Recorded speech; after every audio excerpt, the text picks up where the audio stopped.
Ayan mga kabiwas, dahil sa gatol tayo, kahit medyo malakas, pumalao tayo. Walang video kanina kasi madilim pa nang umalis kami sa Pandawan. Dito kagad. Oh, tagip tipon. Yung oras na. First cut.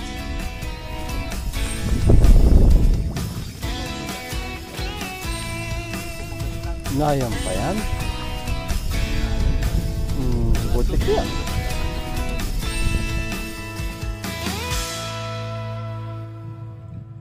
Ito mga kabiwas, first strike natin. Medyo basa-basa kami kanina sa laki ng alon. Si Sir Victor nga nagbihis na ng damit at talagang yung papunta namin sa laot salubong kami sa alon at saka sa hangin. Ayun, second cuts ni Kuya, kalaso. Ito sa akin, ano kaya? Sana may bisugo na mga kabiwas at medyo malayo-layo pinuntahan namin ngayon. Ayan na nga, hintayin natin kung anong kalalabasan ng ating nahuli ngayon. Mabuti naman, bisugo mga kabiwas. Sa Paracali wala na kaming nahuling bisugo. Dito meron pa, sa unahan ito ng sulong bato mga kabiwas. So abangan natin yung mga susunod nating mahuli. Ayan, laki ng lalagyan ko ngayon. Yan mga kabiwas, sige-sige ang panibad sa kanila. Sila lang ang may sibad.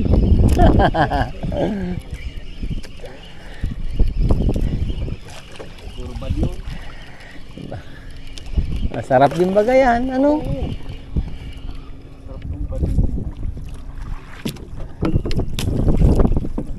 Kahit malaki ang kawil, nakakadali siya.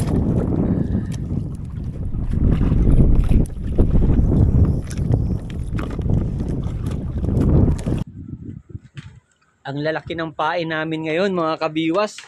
Pang-ulam yung nabili naming hipong kanina sa palengke. Gawa ng madilim pa, wala pa yung supply na galing sa mga manghuli natin sa Mercedes.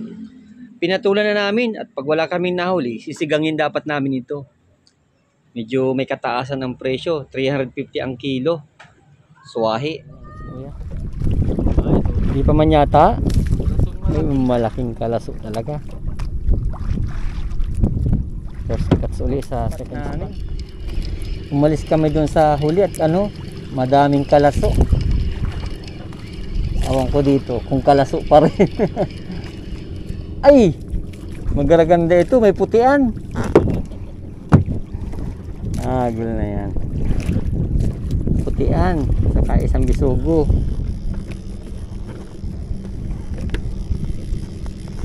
Huwag mong papatidin.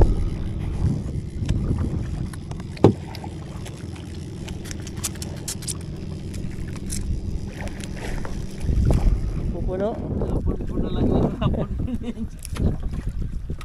May huli yan kuya? Wala yan. Nakapitaw yata. Ay hagol. Tigil-tigil. Ano yun siguro? Wala. Liit yata. Isa. Tapos na lang yung apat.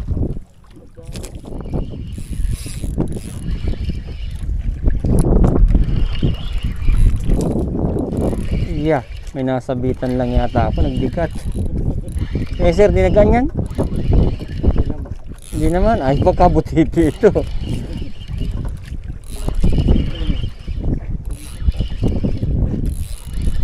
Sisibad-sibad, di nasama, no? Parang nakakaloko lang din. Ito, ang bigat. Hindi man natakbo siya. Kabutiking nasilo na naman. Parang may nasabitan sir. Hindi niya sa'yo.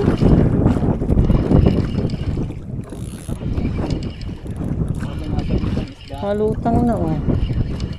Putian nga. Ay hindi oh. Tagilid. Kaya pala ay sama ng tama pareho oh.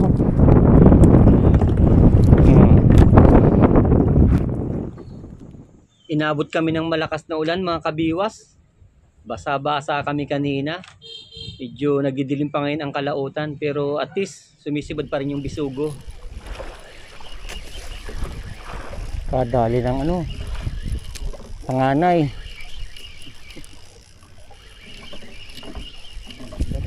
Ang bihirapan sibad, halos hindi mo maramdaman. Uy, naglambot bigla at sunod yata.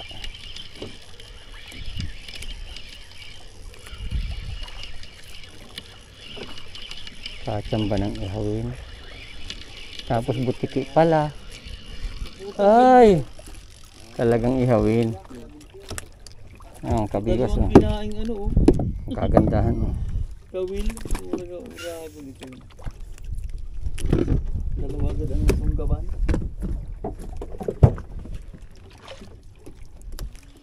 Tagbang na yata yun. Dun sa bahura. Ito na maganda mga wil. Magandang bangka. Tagbang. Kasi sinasabi mo Ayan na naman ang ulanin. Nagdidilim na naman sa unahan. Abuti na naman kami ng lakas ito. Mabuti na lang kahit papano. Sunod-sunod ang sibad ngayon. Ngayon nga pala mga kabiwas, low fish activity. Medyo mahirap maghanap ng sibada ng isda. And then yung alo natin ngayon ay 1.2 meters ang taas. Ayan, 3.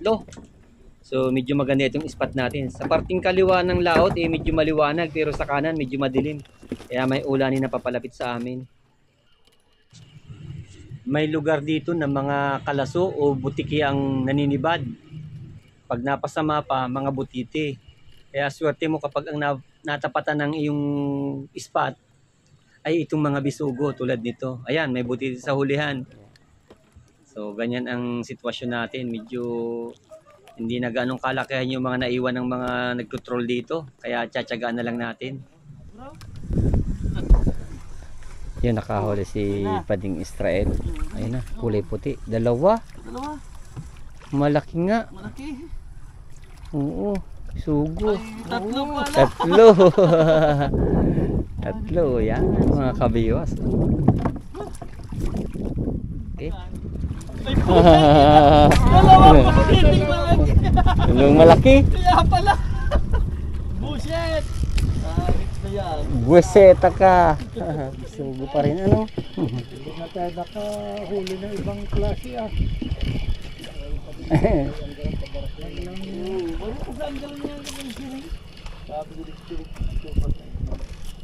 Yeah. Good size.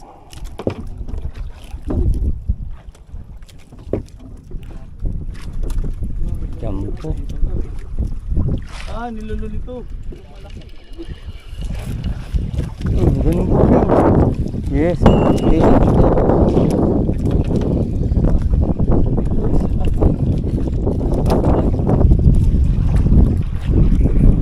Malapit sa ano? Malapit sa ulpot. Yeah. Uy, palata na ba ganyan sir? Palata nga, palatang parakali. Dali sa pito. Biglang bumili ng putol si sir. Ulputan na niya. Uy, malaki nga. May tawad pang maliliit. Nakaulpot ka na kuya? Malaki. Ay, naroon pa. Uy! Pangalawa na yan? Dalawa na yan. Swerte naman.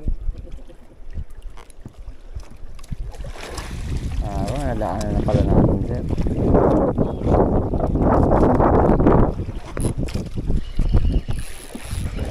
Binigyan din ako ng isang lapu-lapu.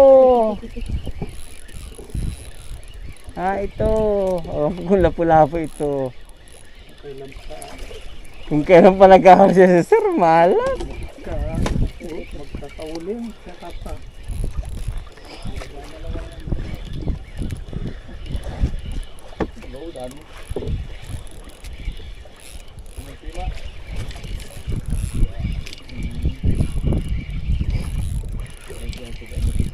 Kaya ito sana lapu-lapu din. Ay hindi ako nagkamali. Liit.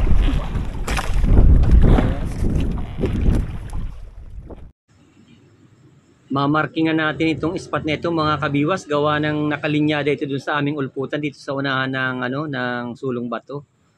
Baka na lang mabalikan natin kasi napansin namin sunod-sunod yung yung spot na ito.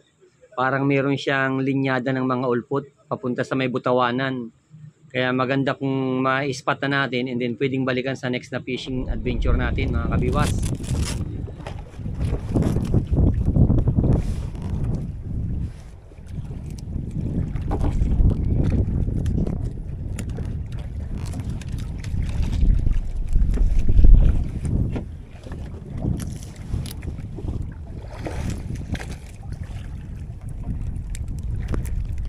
Mahaba ito kayang ulputan mo ito? Tapos na, di pa? Ha? Tapos na? Balikan natin. Kalinyada pa din ng ano, ulputan ko.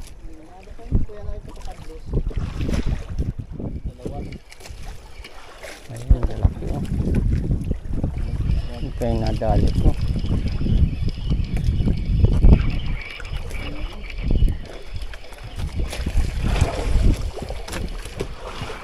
Ikalas na yung malaki.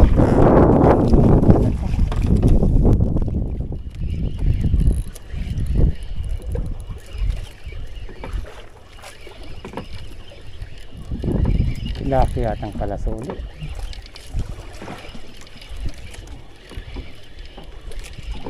Bigat.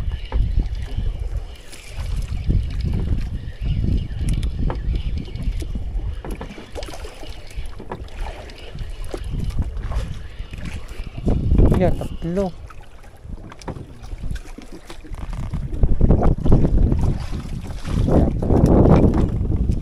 Sibadan lang. Sabay-sabay ano. Nasa 2 oras nga pala naming binahe ito sa bangka mga kabiwas. Napilitan na ring lumaot gawa ng sa mga susunod na araw, lalakas na naman ang panahon. Plano ko kapag may maraming huli ngayon, gagawin nating daing para 1 linggo mang kalbog, marami pa ring mauulam. So sunod-sunod naman yung panibad ngayon, bisugo, kalaso, tulad niyan, saka ano, butiti. Hindi nawawala yung butiti, kaya pag nandito ka, dapat maraming kawil ang reserba. Mauubos agad pag kukunti na dala mo. Yan, malapit nang mapuno ang ating cooler mga kabiwas. Parang relax na relax ka lang dyan sa reel mo, Kuya Israel. Ha? Relax na relax lang ang pulo mo. Malambot Alin? yung sa reel mo. Oo, ibang siguro.